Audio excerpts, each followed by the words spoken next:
Hello and welcome back to my channel. Today I'll share 5 common Monstera Deliciosa problems, the mistakes to avoid and some extra tips to help your plant grow healthier and faster.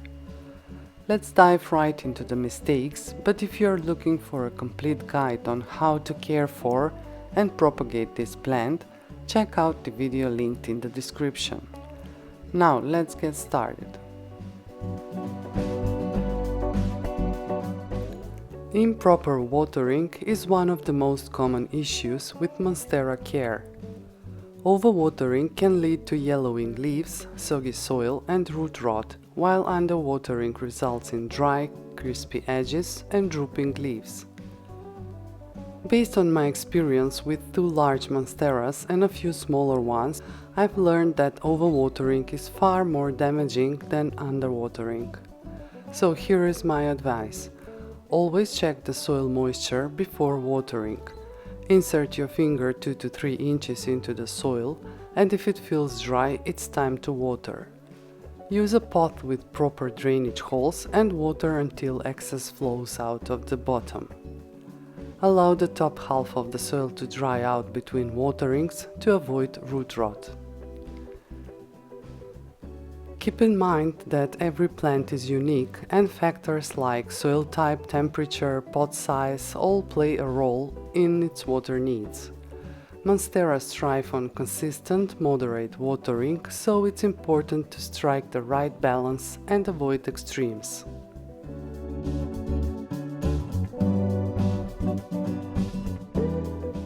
Monsteras are natural climbers in their native habitats. Without proper support, their stems can droop or grow unevenly, and their iconic fenestrated leaves may not develop as they should. Without support, Monsteras often produce smaller leaves that may even start curling.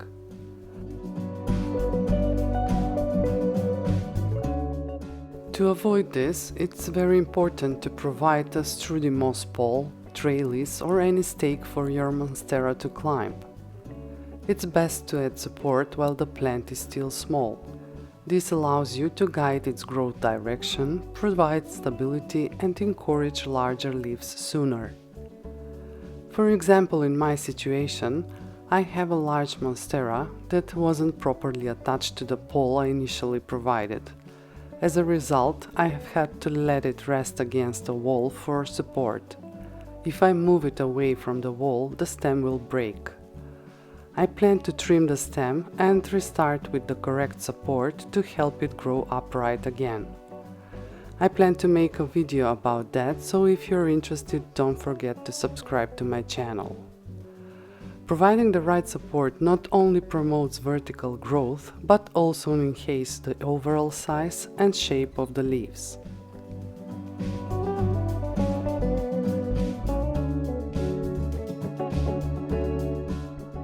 Another common mistake is providing insufficient light.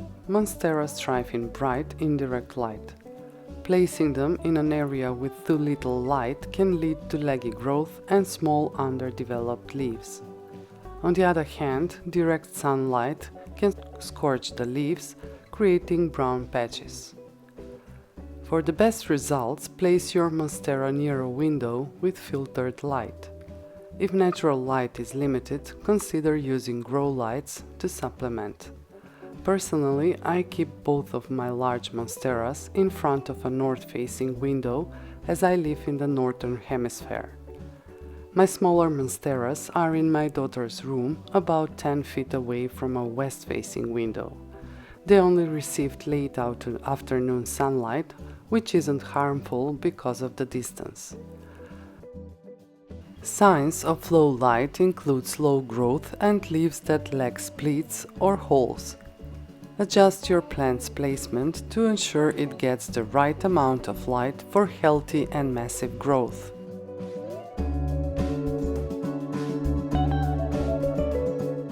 Using the wrong soil or pot size can cause serious issues for your Monstera.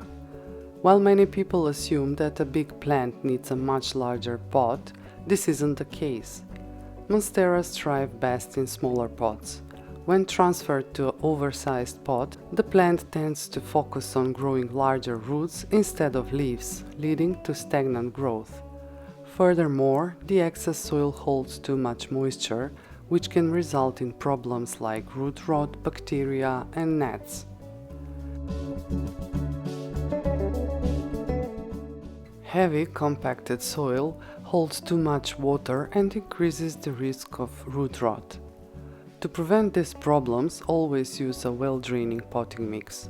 A combination of potting soil, orchid bark, and perlite works perfectly to keep the soil light and aerated. When repotting, choose a pot that's just 1 to 2 inches larger than the current one, and ensure it has drainage hole to allow excess water to escape.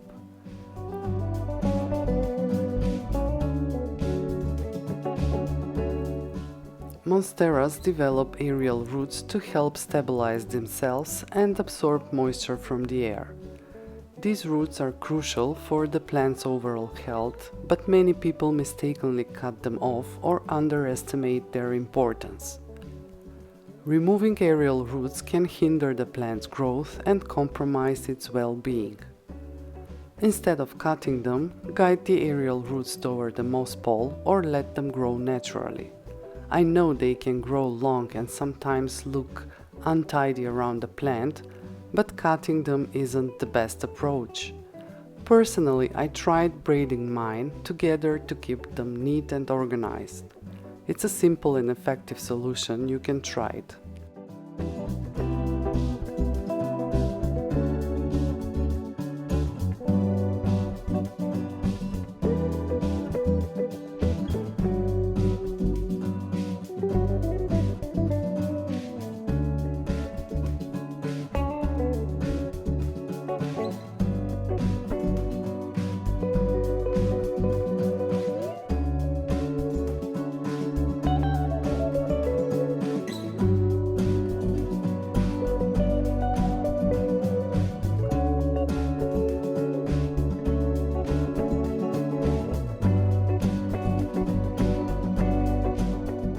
Now, let me share 2 easy tips to help your Monstera Deliciosa grow faster and stay healthy.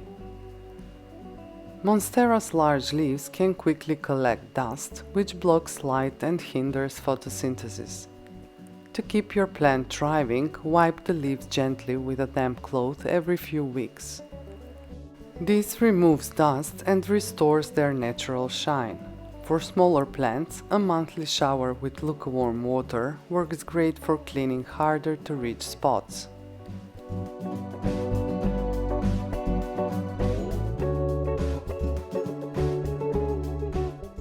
Monsteras naturally lean toward their light source, which can lead to uneven growth. To keep your plant balanced and symmetrical, rotate it every time you water. This ensures all sides get equal light exposure and encourages strong, uniform growth.